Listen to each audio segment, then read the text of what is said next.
Mapapanood na sa live stream simula ngayong linggo ang mga pagdinig ng Independent Commission for Infrastructure sa flood control issue. Sabi ng ICI, babalansehin nila ang karapatan ng publiko na malaman ang updates sa investigasyon at ang karapatan ng mga iniimbestigahan. May unang balita si Joseph Morong.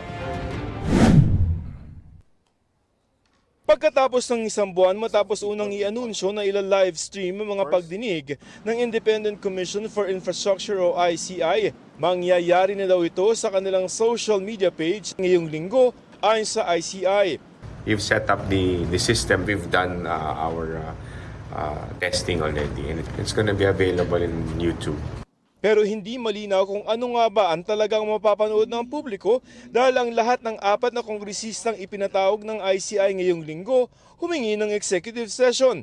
Sabi ng ICI, pagbibigyan nila ang hiling na executive session kung ang idadahilan ay pasok sa kanilang guidelines. Gusto namin i-balance yung karapatan ng taong bayan on information, at the same time the individual rights of our resource persons at kung sino man yung kanilang mame-mention o madadawit sa kanilang testimony. So we were very careful about that.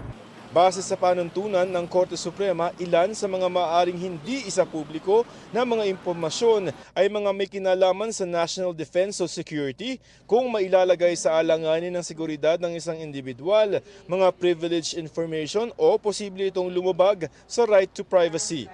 Ito ang unang balita, Joseph Morong para sa GMA Integrated News.